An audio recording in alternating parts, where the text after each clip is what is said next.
This episode is sponsored by Rush, directed by top action filmmakers Corridor Digital. It's a story of soldiers fighting against all odds in a war-torn nation, starring Stephen Amell of Grand Theft Auto 5 and Walking Dead, as well as starring Lou Ferrigno Jr. The first episodes are live and free on the Go90 app and their website, www.go90.com. Go check it out ASAP. Hello, Arrow fans. Welcome back to Season 5. We are covering Episode 2, The Recruits, and we will see you after the opening. You're tuning into the destination for TV superfan discussion, AFTERBUZZ TV.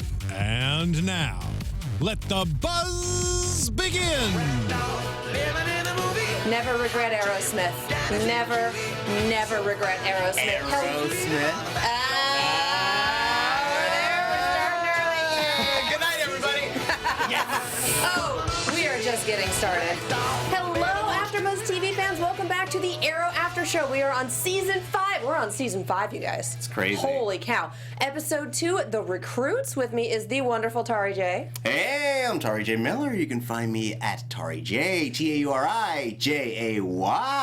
The incorrigible Lex Michael. I am indeed incorrigible. That's what they all say about me. And you can find me all over social media at the Lex Michael.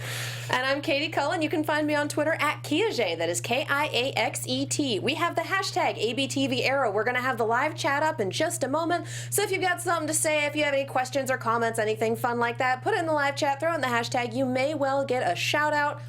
I enjoyed this episode a lot. Yeah. I really did. I did too. I'm very on board with a lot of the choices they've made over the first 2 episodes of this season. They're doing a little better than The Flash right now in terms of who is making terrible decisions. Barry has somehow made the worst ones this season already. Not a competition, Katie. Everyone is making bad decisions. You sure? Oh, yeah.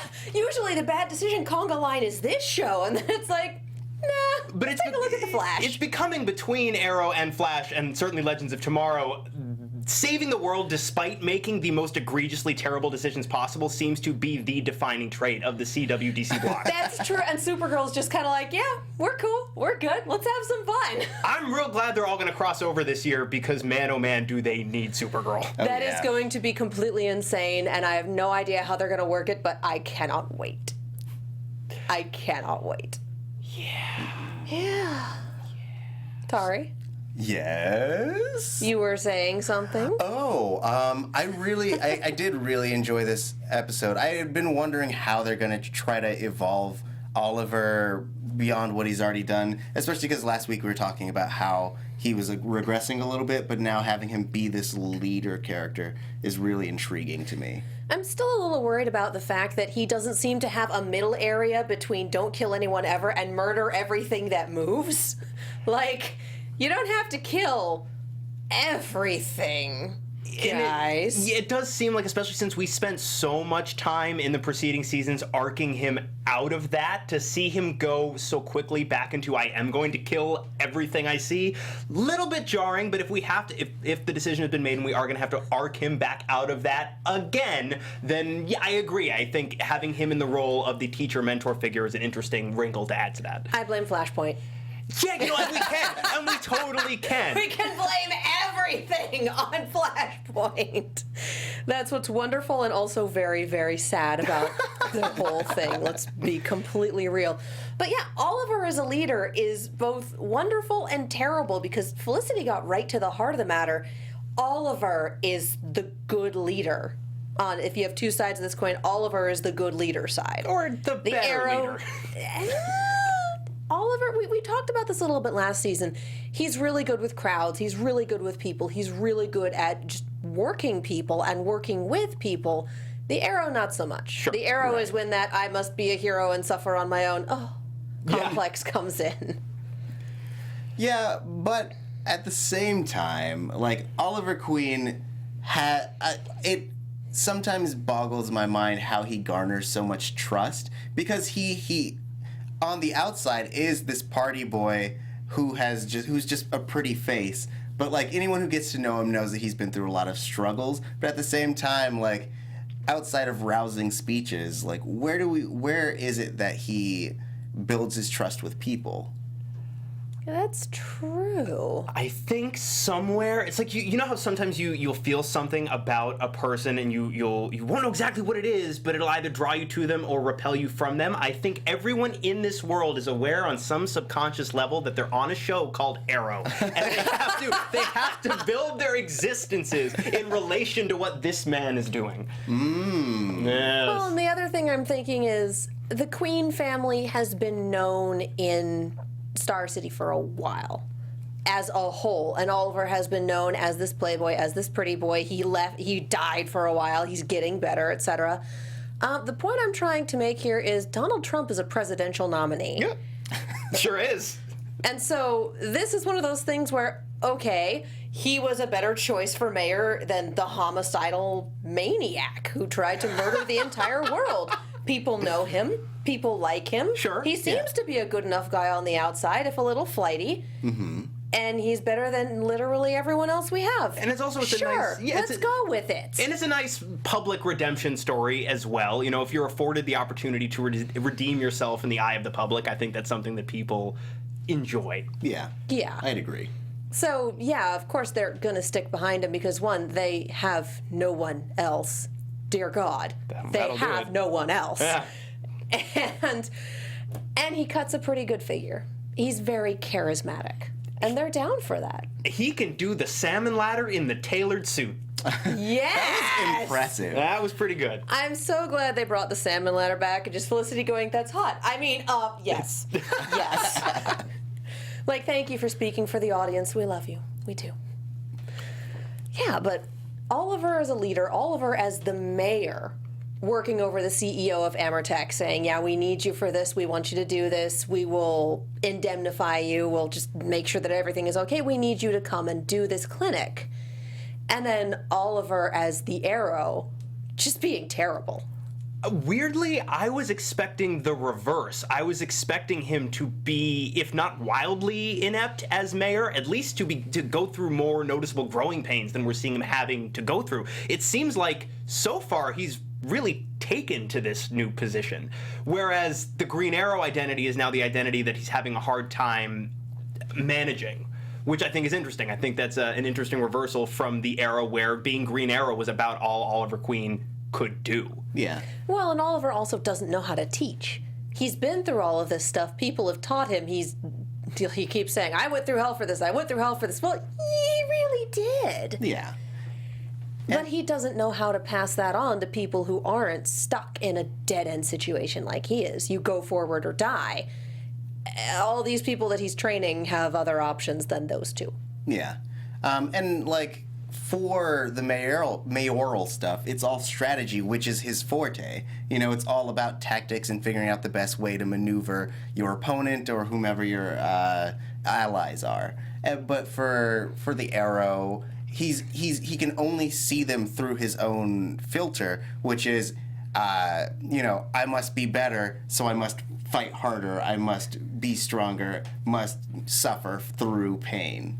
Yeah. It's a lot of like, guys, this is very serious. Last week I got thrown out of a helicopter. Come on. Well, and he's also obviously still blames himself for Laurel and the whole, I let her do this in the first place. Like, honey, she would have done it with or without you. Oh, yeah. Like, at that point, you couldn't have stopped her. And it was, I didn't train her well enough, she didn't have enough experience, this is all my fault. And falling back on what we're starting to see of the Bratva training, which I've been looking forward to seeing Bratva stuff for a while. We've been talking about it for 5 years, right? Give or take, yeah. And Felicity bringing up, you never talk about your time in the Bratva, because the Bratva very much believes in, you don't use your own real name, nobody knows anything about anyone before they became the Bratva. It's like a society of spies. Yeah, really, really angry, drunk spies. They're very Russian. I have a terrible Russian accent. But the long and short of that is, if you have no connections, you have no loss. And Oliver, after living with that, came back, made connections, and all of a sudden one of his best friends / lovers since forever is dead, and unlike his other friend / lover, ain't coming back. And not only that, on top of that, he's had friends then decide to leave immediately after that. So he's dealing with a lot of loss, and he doesn't have the luxury of being able to sit and wallow in it like maybe the Oliver of seasons past might have been more inclined to do. I really like this idea of him training these recruits, the title of the episode. Applause, we all stand and Hooray. we cheer. They said Roll it. credits. We can go now. But I think him training this new team is a really great way to dramatize him working through the loss of his team without having to have him sit and go, I feel really bad about this. You got be thrown out of a helicopter again. Again, must be Tuesday. Yeah. And it makes sense. We get to see him actually go through this and go, something isn't right. This isn't Oliver. Even on his bad days, he's not telling people, you're useless, you're terrible, and you should be doing other things. Like, okay, Dad. And Dad, see, that's the really interesting part of it, because this is Oliver learning essentially how to be a parent, and I'm Team Dad. And we know because it's TV and David Ramsey's a series regular. We know that John Diggle's not going to be off on his military mission forever. He's going to come back eventually, and I'm very much looking forward to. If, hopefully, Oliver perseveres and he actually shapes this team and raises them like pups, as it were. I love the idea of Diggle Wild coming... dogs. Wild dogs, yikes. Okay, that's it. We're going home. Sweet. Good show, everyone. Felicity made the green joke. We're making the wild dog joke. Look at all the regrets that none of us have. But I love the idea of Diggle coming back, him a father himself, and him being much more disposed to paternal instincts. Him coming back and then seeing that new version of Oliver. Like, I'm very much looking forward to that. That means Dig gets to be the cool uncle. Yeah. Or, I mean, though he was the father figure to Oliver, so he could be Grandpa Dig, which Granddaddy is really Diggle. even better. I love it. I love it. Yes, just all of this, yes. And it's interesting to watch someone who doesn't really know how to be a team, as in, you are these people I have to recruit, as opposed to, well, you're my bodyguard who found out about my secret, and you're my sister, and you're my friend since forever. Like, the only person who came in on this cold was Roy. And even then, we'd still kind of had some build-up for that. But these people are like, hello, strangers off the street. And Curtis, let's do this. Roy, I like any time Roy is referenced, because it feels fairly infrequently, and tonight was absolutely wonderful. Twice. The beat of, but my favorite was the beat of, the last guy I trained, I shot Got an arrow in the leg before it even started. Roy? Well, yeah, Roy, but I meant Wild Hog. And I'd forgotten that he did that to Roy. Yeah. It's like, oh. And the whole, he shot Barry too. The pattern. And that's something else that I really like that you can't do with a show that's only been on the air for a year or two. We now have 4 years of stories that we can pull from, that we can reference, and it really does feel like, yes, we have history with these characters, but there's real history with each other that they can reference, and then me as the audience member, I can go like, oh, I didn't know what they're talking about. This is fun. Or like, I remember that, or, oh, I didn't remember that. He totally shot Roy. Oh my God. This guy has some problems, man. Which I feel like that should be your first indication. What, shooting people with arrows? It's like, well, I'm going to shoot you and then I'm going to recruit you. It's a two-step process. We made it rhyme. That's true, actually. The pattern... I enjoyed it very much.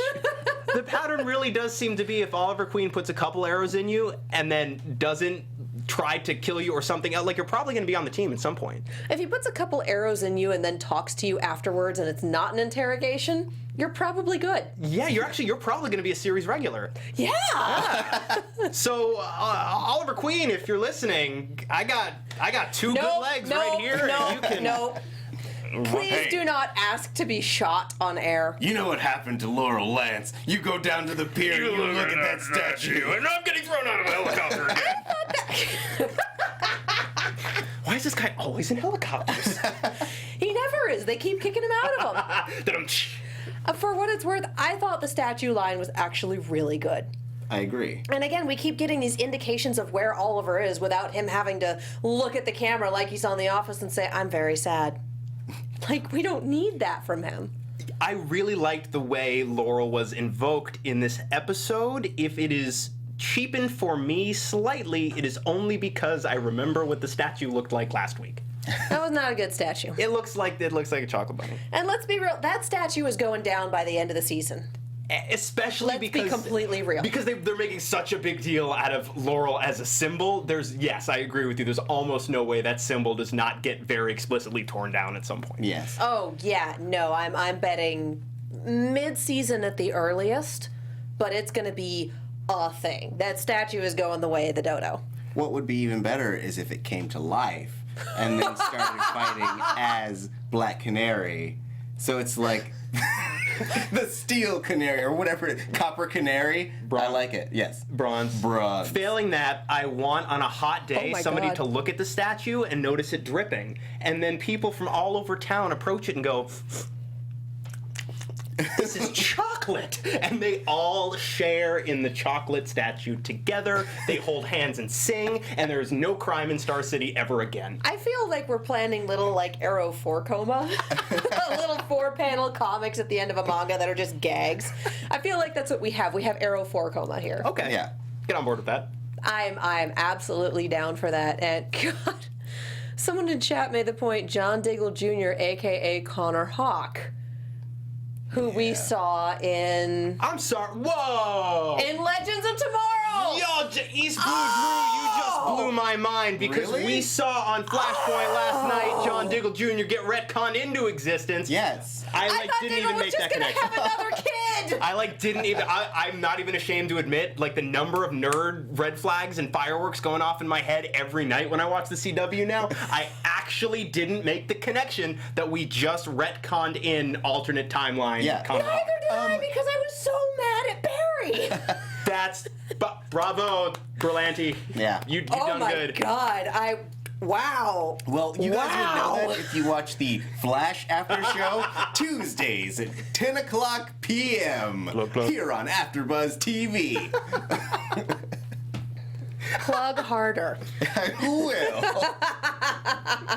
I'm just waiting for all of our after shows to cross over when the 4-part crossover happens. Oh, It's gonna it's be gonna wild. happen. It's gonna be wild. Time It's travel. tradition. It's tradition at this point. Isn't that exciting? Yeah. And isn't that Yeah. exciting that they keep adding things to it so the crossovers get longer and longer, and in a couple of years we're going to have to sit on our couches for a month straight to get every piece of it? I know, right? I'm excited. It's working better than the DC cinematic universe. So But sometimes they low smile. hanging fruit. Sometimes they smile. That sometimes even Oliver Queen cracks a smile. Low hanging fruit. Just low hanging fruit. You I know went for who it. didn't smile much this episode? Segue. Literally segue, everyone segue, else. Segue. Keep going. Ragman. Woo! Woo! So, I like Ragman a lot. Yeah, Yes. I shouldn't, but I do. So he's introduced when we see this Ameritech guy. He's like handing money to him. The way the shot is framed, they're intentionally framing him behind a tree, so it did look for about 3 to 4 seconds like Homeboy was paying a tree for something. Yes. And then Ragman comes out, and it took me a little bit to figure out that was supposed to be Ragman. And then of course they start using as soon as they use the word rag, I was like, oh. Yeah, Google. But I was definitely having is that the tree from Evil Dead? Because that sure looks like, okay. yeah, let's hope not. Yeah, Evil Dead trees just never go well. Yeah, so Robert Kanigher and Joe Kubert created Ragman in 1976, and it was his own book. It was Ragman #1, which was, I believe, was an August-September book. And he's a little bit like Ghost Rider. He wears what's called the Suit of Souls, and that's where he gets his power. And like Ghost Rider, it basically enables him to steal the souls of people who are guilty or unworthy. Big difference is he can then take that power that he absorbs and use it in combat later. Interesting. Yeah. So if you were to take down, say, the Punisher. He'd be really good at shooting stuff. Yeah. Or any Power osmosis. a sort of meta-human. He would be like, so he's basically like Parasite in that he can steal their powers. In theory. Okay.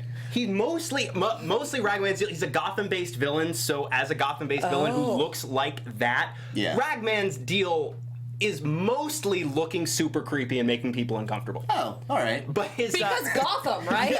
but it's interesting, they did touch on the fact that his family has passed the suit through, generation to generation for centuries. And they touched on the fact that he's trying to fulfill his father's legacy in the way that he understands it. They touched on that tonight, which I thought was a nice nod to that. Yeah, I actually liked that bit with Oliver connecting with him via, okay, our fathers did similar things. I have been screwing this up for years. We should maybe not do the thing. Can we, let's be friends. Let's be murder friends. Right, okay. And so while I really appreciated the fact that, we resolved this without hitting each other. We actually had a conversation and we shook hands at the end of it. And that's awesome. I know Oliver Queen is not the one to be giving anyone any guff about murdering people, but shouldn't somebody be giving Ragman, the vigilante murderer, some guff about the people he killed? Nah. The murder thing is going to have to be addressed at some point this season, because like I said, he started at 100, went to 0, and went immediately back to 100. Like, you got a whole bunch of numbers in the middle there, dude. You got to reel it in, dude. Reel it in. And I guess it's a little bit wishful thinking because this isn't really the table where people judge each other for murder, I suppose, at this point. It's not. At this point, almost everybody has killed somebody. Well, at this point, Felicity. I'm good at life, y'all. Felicity is still the moral center. I shoved those words together, and that's what I came up with. Moralicity. Yeah, I figured you were shipping Yes, I would like Merlin. moralicity. That'd be great. Good night, everybody. Yeah, sorry. Yeah. Please continue. I think we just kind of went. I'm now stuck thinking that Melicity is Merlin and Felicity. Which Oh is the God! ultimate Nope. ship. Nope. I frankly but- ship John Barrowman with literally every fictional character. As you should. Oh, John Barrowman. Yeah. Every single one. Yes. I'm off track. I'm off track. I'm back on track. All right. Welcome back to the track.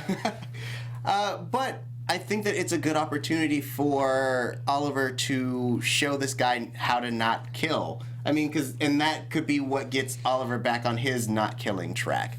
Because, you know, he needed a starting point, which is, I murder now. And now that he has a murder buddy, they can go sober. Ivan Soto in the chat says Ragman never killed, which, okay, he wanted to, but he didn't. And who was it that put it up there? It skipped a few once. Someone else in the chat brought up that the guy playing Ragman played David on Blind Spot. I knew I'd seen him before. Thank you. He was the boyfriend that died on Blind Spot last season. So he got horribly murdered by a Russian spy. Spoilers. And Ryan And now he's Witalison back. says, but let's be real, Felicity has killed more people than Oliver and Ragman combined. The indictment of Felicity Smoke begins Jeez. now. Yikes. Alistair Allen. Felicity is the biggest killer in the DC universe. I'm like, I feel like there are some planet eaters in the DC universe that could, Trump that a little bit. just a little bit. But yeah, no, she definitely has, what, 20,000 people under her belt, -1? I mean, though, it's But not like she it didn't was a want malicious- to. Yeah, it's not like she was like, you know what I feel like doing today? Killing a few thousand people. Just Wouldn't that gonna be murder the swell? world. You know, it was a mistake. It was like the equivalent of her accidentally turning off the power in a hospital.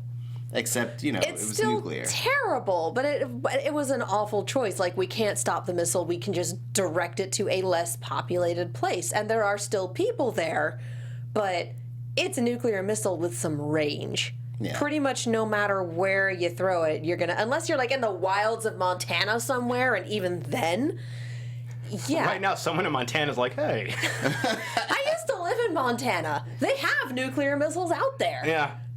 Yeah. Fun stories about being an Air Force brat. If you live in a place where it's flat, the missiles are all underground. Oh. Yeah. Interesting. That's why they have so many Air Force bases in the Rocky Mountains, in and around there. Like, they're either for training or the missiles are just out in the fields. Okay. But so I want to go back a second because so the question is coming up in the chat a little bit about so let's say Ragman apparently did not kill anybody in this episode, so let's That's incorrect though. But even if my point is, even if it were correct, right, I still feel like He murdered some mooks, didn't he? He just murdered the vice president of Amertech. I think he got. I think Oh, did he die? I thought he was in the hospital. I thought he suffocated. No. The dude, he was in the ICU, but he wasn't dead. Okay. Yes. Okay. So. But he might have killed some mooks. So Oh, yes. Point being, though, this is not the Flash. They don't have this pipeline under their base. They don't have efficient means necessarily to combat a metahuman should he decide to go rogue. He's not technically a metahuman. It's a magic thing. But they don't really have a system in place to deal with him if they let him inside their house and he decides, you know what, I'm actually going to double down on the murdery stuff, as it turns out. We shook hands, but also I've got a magic rag suit. They'd have to put him down. Right, so I'm going like... Or they'd have to call Barry and be like, hey, you want to help? Yeah. I mean, Start making up the karmic disparity between what you did at the beginning of the season and now. but he is a man covered in rags, so you could just get some flint and let him go. True, all right. Fire! Flame arrows, I guess. But then Yeah, why not? it seems like it opens up. This is not... I was going to say this is not a good plan, but this is also Arrow.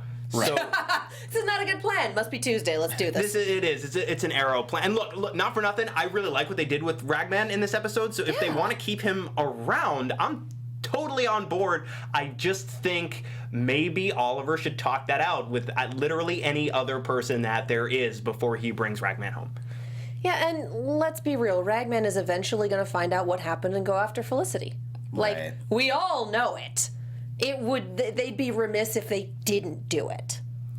Because that piece is there. Yeah.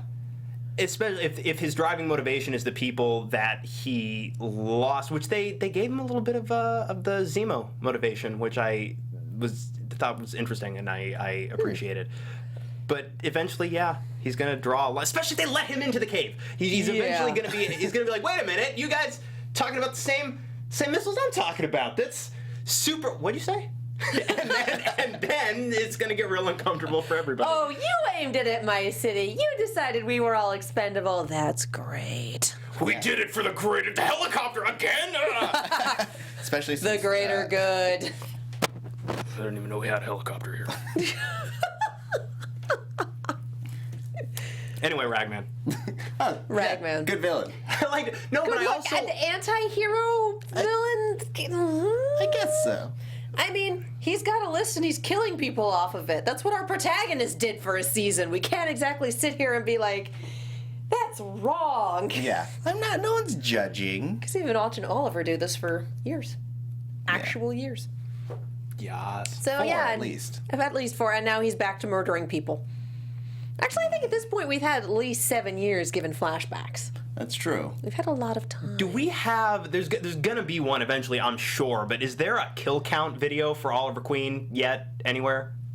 I don't know. Has anyone made one? If anyone has a kill count for Oliver Queen, if anyone has a video, if anyone has a spreadsheet, like, put that in the hashtag, ABTV Arrow, put that in there. We want to see this. Yeah, and if it's We not out absolutely there wanna see already, if anyone wants to make it, I can't offer to pay you, but you will have my eternal respect. I will be very impressed. See, I really want someone to do an Overwatch play of the game thing with him just like taking out a whole bunch of Oliver Queen play of the game. Oh, man. So... Tell me that wouldn't be wonderful. Oh, I'm completely on board. I'm gonna get lost in this reverie in a second. Good times and great oldies. So we've hit Amertech, which has evidently also made a deal with Church, which is not good. Yeah. And that you brought up earlier, before the camera started rolling, we were talking about this, because we just can't stop talking about the show, you guys, that we thought it was going to be a few more episodes before Church became completely obsolete. I assumed we would get to at least mid-season, and then he would be usurped by a greater threat. I didn't realize that by the end of episode 2, it was going to be established very, very clearly that, yes, Tobias Church is dangerous. In the grand scheme of this season, he is far from the most dangerous. Honestly, I would love to see Prometheus just kind of hanging around, being a jerk to everyone, but not actually becoming the villain until next season. Yeah, and I'm super curious about what they do with Prometheus this season, because there are 3 different versions of a character called Prometheus in DC Comics. The one I'm most familiar with was created by Grant Morrison in the 90s, and this doesn't seem like he's that guy. So I'm gonna wait till we get a little bit further in before I I mean, maybe there's a news piece about it, like it's specifically based on this one. I'm gonna wait. I'm gonna see if I can put these pieces together by myself, and then I'll talk to y'all about. Yeah, he's like the anti-Arrow. He's dressed up like him, but he's just like murder. Wait, no, that's not the anti-Arrow anymore. Yeah. So he's like the Arrow. Yeah, he's pretty much just Green Arrow with a bigger mask. It's Bizarro Arrow. It's Bizarro. Bizarro. Well, I guess I wasn't here for that conversation. So, do you guys actually feel like Church has been taken down a peg? I feel like this would motivate him more to essentially take out all hooded / vigilante kind of characters, just so he can guarantee that he can take over the city. It may force him to be more creative, and it may force him to bring back other villains that we haven't seen in a while. Yeah. Our other one-offs who aren't dead, they're just kind of in prison somewhere. We've got a trickster hanging out somewhere. Was that Flash? Yeah, that was Flash. But we can always bring back Murmur. Murmur's so good. Murmur. Yeah. Sure. Double Down. Oh, is yes. out there. I miss Double Down. I wouldn't mind. Captain Boomerang. Sure. Yes. I wouldn't mind, like, I'm in that. King Shark coming over for a little while. Why not? That would be great. But Land Shark. Telegram. Yikes. I was a little bit surprised by it, because it does seem like, yes, maybe it will motivate him to go after all hoods or whatever.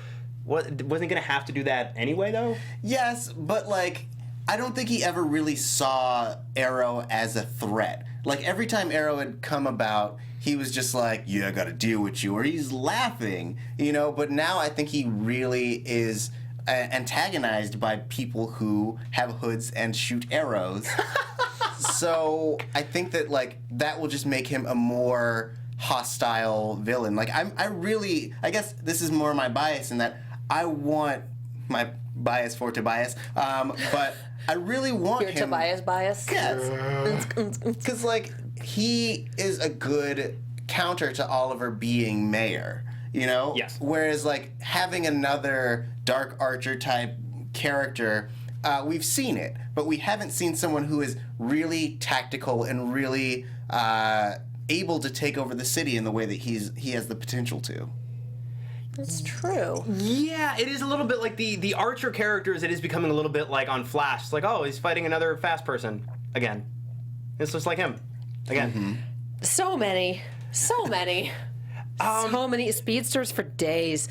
But But archery's a little more common than super speed. Just fair. Generally speaking. Fair. You don't need the chemicals and the lightning. I suppose you just need to train for some time. A little bit. 5 years in hell and come back and be something else, be someone else. But I really like... I love that they brought that up. Oh, yes. I love that Oliver said that. I love that he is self-aware of his own opening monologue at this point. He is now, God Oliver bless. Queen, Mayor Queen is now a CW pitch person, which is exciting, very meta. But like, okay, so the Tobias Church thing, I just wanted to piggyback, Tauri, on what you were saying. Is like, I agree with you as far as him being a fresher counterpoint to Oliver. But also, we talked last week about whatever it is, this magical thing that Chad Coleman is doing with this performance, where a lot of people know him as Tyrese from The Walking Dead, going back even further as Cuddy on The Wire. Yeah. And he brought so much to both of those roles, but those roles demanded a fairly similar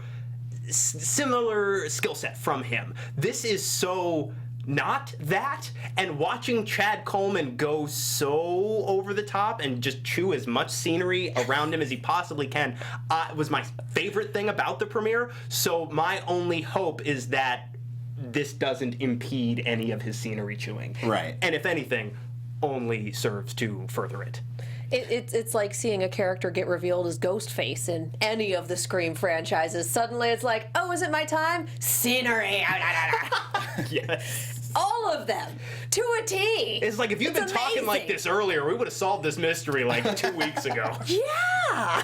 It's like, I feel like the auditions for any and all Scream franchises is, okay, do this, and then we need you to read this monologue in your best crazy scenery-chewing Ghostface reveal moment.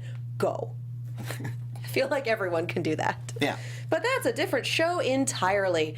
I think we have a few things that we haven't quite touched on yet, like Diggle. Like, yeah, who's doing Who now his- has a son.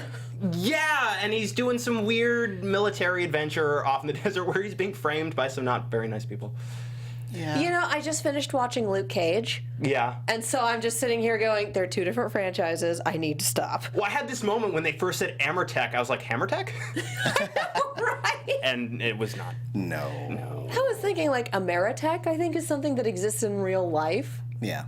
Yes. So, yeah. That rings a bell. That's also a thing. But poor Diggle, he and his unit are being sent out to retrieve This a trigger. nuclear something or other Yeah. from Chechenian rebels. I had to write that down because I knew I was not going to remember it. And then it turns out, lo and behold, it's a betrayal the whole time, and his CO is just going to frame him for it. And here's your thing. Do you want to sign your confession? And, well, all of the people who would believe you are dead. Diggle turns to the camera. I've made a huge mistake. It's like, so we're going to frame you, and good luck with your court-martial. I'm like, oh, God. I just finished watching Luke Cage. But so I want to ask you guys, this side story, which seems to have, at least at this point, almost no tangible connection to anything else that's happening. How invested were you guys in this side story tonight? I was in it. Okay. I was in it to win it. It's an interesting thing to do for Diggle, especially since he's been closer to the lawful spectrum for the longest time on the show than all of these other vigilante kids that he's trying to raise who are just running off and doing their own thing all the time and murdering tons of people. Sure. Yeah. So for a guy like that, who puts the chain of command, who puts the military in esteem, who believes in the system, to have his brother, whom he would hope would believe in the system as well, be a traitor, and then be betrayed again by his commanding officer, just, I feel bad for him. Yeah. I mean, and I guess agreeing with that and furthering it a little bit, in that I also, I felt terrible because that's his sanctuary. He left there because he was feeling like that was the only place he could be himself, and to have it turn on its head is a bummer. But I kind of get what I think you're getting at, in that, to me, in terms of tone and in terms of the episode as a whole, it almost felt like a flashback, but they're talking about recent things. Yeah.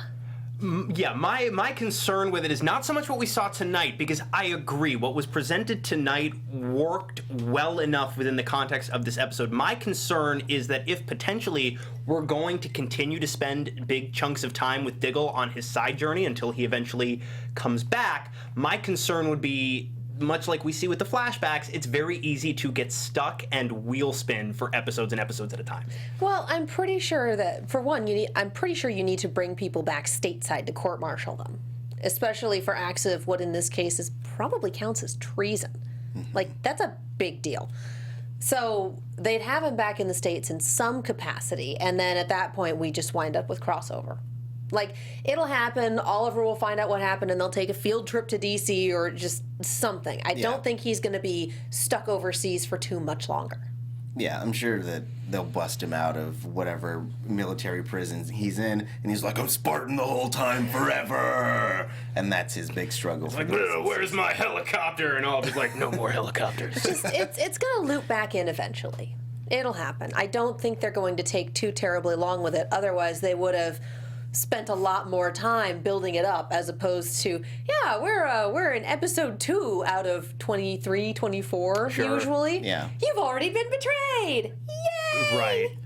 But I will say, just aside from it being a little left of the main story, it did plant a really interesting seed, in that Genesis has sparked this fear worldwide about, like, what people are capable of, and what the potential of all these specials and weapons and things like that have against mere humans. So it's a little bit like the DC TV universe's Sokovia. Pretty much. Which A makes little total bit, sense, yeah. because it actually It was a world-ending event. And you can draw a direct line to Ragman's motivation, actually. There's a one-to-one in the MCU for that. I'm excited. Yeah, Civil War. That made me happy.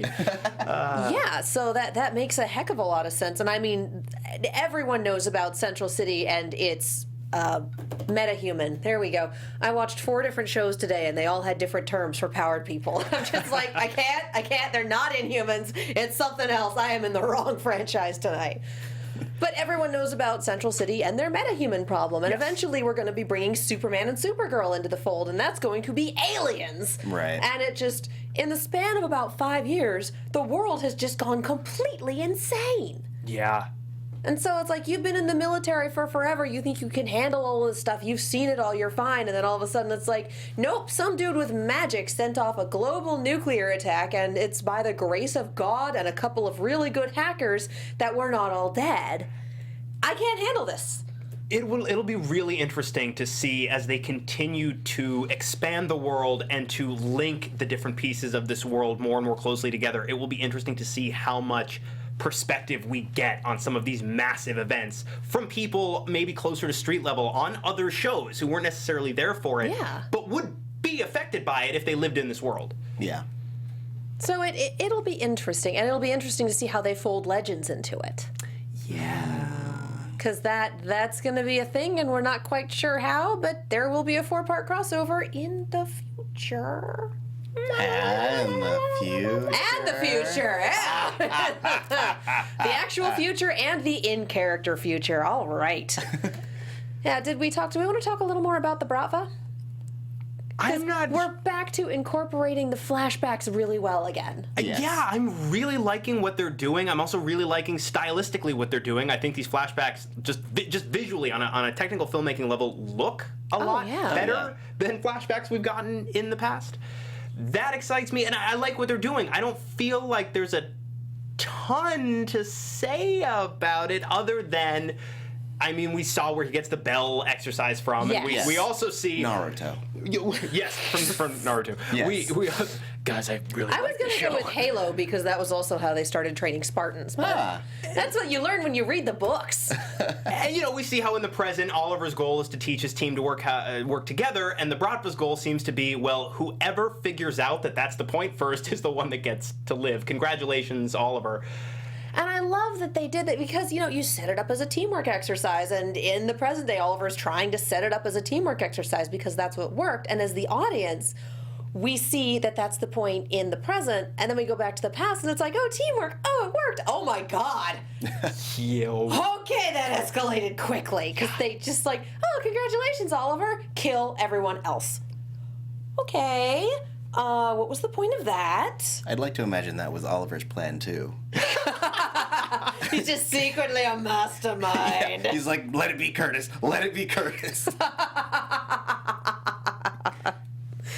You're terrible, but also that's really funny. We're back into 4 coma territory. Did we We want have a lot to explain to Felicity after this, aren't I? Did we want to touch on Quentin possibly having a new job? Yes, I forgot to put him on my whiteboard. Thank you. I'm kind of surprised that Thea didn't know that he'd fallen off the wagon. She started guessing at it. Yeah. Yeah. He is also a really jolly drunk. I'm not gonna, like, every time you see him, he's not, like, super sad. He's just like, oh, I messed up. Oh, shucks. That is someone who is drunk, trying really, really hard not to look like they're drunk. Been there, done that, on both sides. Yep. Yeah. I just really like Paul Blackthorne. I think he's a tremendous actor. Yes. And I think we've talked about on this after show seasons past, it felt like it took the show a little while in the early seasons to figure out what to do with him. And even once they figured it out, it does seem like what they do with him seems to change on a year-to-year basis. Yeah. But I actually now really enjoy that because it means every year I get to see Paul Blackthorne do a slightly different Quentin Lance. And I actually genuinely like it. Yeah. No, I think he really enjoys that too. And and not to get prediction-y, but I would love, now that he is the deputy mayor, once Oliver fails at his whole mayor thing, I would love Quentin to take that role and that be his reason for, like, not drinking anymore. And I love that Thea was the one to come up with it, and I like seeing her, we get her in the administrative capability. And John in the chat's like, Katie drunk, no. I'm like, honey, you don't know me. I'm Irish. But She's drunk right now. I am not, actually. I am stone cold sober. I've just had a really long week. Yeah. So I also completely lost what I was saying. It's good to see Thea on the admin side and see her trying to live a normal life and going, no, I don't want to do this vigilante thing. I'm not abandoning you as a person, but I am done with this vigilante thing. And still seeing her use her vigilante training to spy on the CEO of Evertech and go places she's not supposed to be. And it's like, yeah, you can take the girl out of Nebraska, but... Yeah, absolutely. She can't... I mean, maybe it's only me, but I assume literally every team member that moved away that isn't dead is going to come back at some point. Oh, yeah. So it'll be interesting to see how, and even whether they track Thea struggling with that, because we spent so much time with Thea on her struggle about, well, do I commit to this life? Do I not commit to this life? Can I handle all the violence? Can I not? Do I like the violence? Do I not? I'm not necessarily eager to see them retread that same ground, but I'm curious to see where we go from here. Yeah. And it's good for her to get a break from the violence and the being manipulated and the being brainwashed and being nearly murdered, and that, like, she got the short end of the stick a lot over the past 3-4 years of her life. And it's nice to see that she's really seems good at this new job. Yeah, she's adjusted extremely well. So there's a part of me that almost, even though I know it's inevitable, almost doesn't want to see her go back to the other life, because it's not good for any of them, you know what I mean? So there was that moment where we see her jumping over the rooftops where I'm like, A, that's very impressive. B, no, don't, go back inside. Well, Olivia wants to know what we think of Felicity's new boyfriend. He exists. Yeah. I'm sure we got his name at some point, but I never actually caught it. Billy Malone. I'm impressed. It was on a phone screen tonight. Okay. And then I remember somebody brought it up. I'm still impressed because I missed it. Somebody brought it up last week, and I was like, Malone, haha, matches something. Because Batman disguises himself as matches Malone when he has to talk to like criminal, and he puts on a mustache and shades. It's great. I didn't know that, and I'm so happy. I learned something new. No clue if this is an intentional nod to that, but with the number of very broadly winking and also far more subtle nods to all eras of DC Comics, I would not be surprised. Well, and they keep bringing up Bloodhaven. Supergirl straight up name dropped Gotham last night. Yes. Monday night. What is time? Yes. Yeah. Construct, really. All right. So speaking of time, I think we're starting to run a little short on that. You were saying a thing? Oh, I don't trust her new boyfriend. Oh, no. Never trust the new boyfriends. They're always evil or brainwashed. Yeah. But that's usually Thea's thing, so we'll see. Yeah. How long do you guys think until she introduces him to the family? Another couple episodes, give or take. All right. The question is whether it's going to be the, here's my new boyfriend, or he's dying, save him. I feel like it's always going to be that he's dying, save him. Or what I would like to see even more than that is I'd like to see them have to deal with a crisis, and because her new beau is with the police, for him to be an active participant in helping make the situation better. Is her new boyfriend one of the officers that's in the crime initiative? I feel like he is. If he's not, he could be dirty. Girl. Yeah, no, so that will be, and Alistair Allen in chat says, well, it just scrolled under the soundboard. Would you mind moving the soundboard, please? Billy Malone. Something Billy Malone is going to be the head of the corrupt cops in the SCPD. Oh. And Cullen Prime says her new boyfriend is Prometheus. So that would be that would be so sad for her. That would be terrible and also incredible, and I kind of want that now. I will adopt that headcanon up until the point till the series says it isn't so. Is breaking up with number one on the call sheet and then dating the series, then dating the season's big bad, is that trading up, trading down, or is this not something I should think about so much? That's hilarious is what that is. That is funny. I think it's trading up. Yeah. Oh, that was rhetorical. It's rhetorical, you say, as you point at him, implicitly demanding an answer. I just wanted to see what he would do. I think Thank you bad for guys that. are better than Okay, I think we are starting to run a little short on time. Yes. It's getting a little late. Chat, if there's anything that we missed, if there's anything you want us to bring up, now is a good time to talk about it because we've got about that minute or so delay. In the meantime, I want to talk to you guys about iTunes, and my iTunes display went away, so I need to fix that. iTunes. Yes. I've heard of that. iTunes. Yeah. It's the thing, and it's wonderful. And thank you guys. Thank you so much to everyone who goes onto iTunes, who subscribes to our podcast, and who rates it, and who leaves a comment. We love you all. And that is how you keep us on the air as a podcast. You go in, you find it, you subscribe, you leave 5 stars or however many stars. We appreciate an honest opinion, but you know we love you. And you leave a review. Because what happens is our producers go in and they read these reviews and they go, you know, people really like this Arrow After Show. We should keep it. And then we get to stay on the air and you get to listen to us talk ad nauseum and make ridiculous jokes. Because that's obviously what you're here for, right? The puns? Yeah. Just weird scenarios involving Oliver Queen and a series of helicopters. So many helicopters, 400 helicopters. And if you leave a review, we read it on the air. We have Arrow Season 5 from Garen Damteed, where I like that. You are good. I like your name. You guys really shucked that vegetable joke last season down to the root. What, too corny? Anyway, welcome back. Nice. Thank you. Yep. So seriously, please, if you search AfterBuzz Arrow, we are the first and only thing that comes up. Subscribe, leave a rating, leave a review. You get it read on the air. We adore you, and you help us keep on the air. Live chat went away. Oh. Because we're done, I suppose. Because we're being played off. Are finished. Here comes the giant cane. Well, we kind of interspersed our predictions in there, so I think that might have to be good enough. We're getting Samson next episode, That's exciting. which should be fun and interesting. Yeah. And before we go, I just wanted to let you guys know that we are sponsored this week. This episode is sponsored by Rush. It is directed by top action filmmakers Corridor Digital. It's the story of soldiers fighting against all odds in a war-torn nation, so you know exactly what we've been watching. Starring Stephen Ogg of Grand Theft Auto 5 and The Walking Dead, as well as starring Lou Ferrigno Jr. The first episodes are live and free on the Go90 app and their website, go90.com. Go check it out ASAP. It sounds like if you like Arrow, you're going to like this. This sounds like a good time. For sure. Definitely. All right. Thank you guys for joining us. Tari, where can the people find you? You can find me on Instagram and Twitter at TauriJ. It's TauriJay.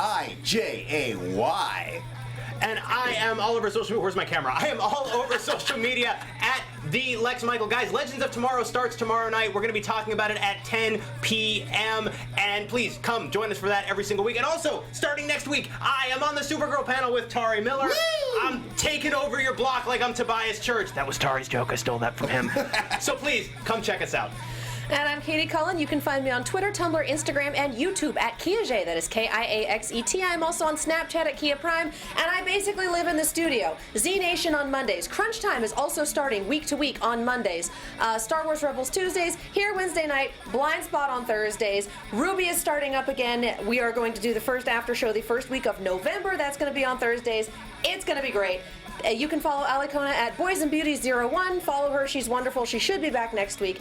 Thank you guys so much for watching, and we will see you next time. From executive producers Maria Menounos, Kevin Undergaro, Phil Svitek, and the entire AfterBuzz TV staff, we would like to thank you for listening to the AfterBuzz TV network. To watch or listen to other after shows and post comments or questions, be sure to visit AfterBuzzTV.com. I'm Sir Richard Wentworth, and this has been a presentation of AfterBuzz TV. Buzz you later. The views expressed herein are those of the hosts only and do not necessarily reflect the views of AfterBuzz TV or its owners or principals.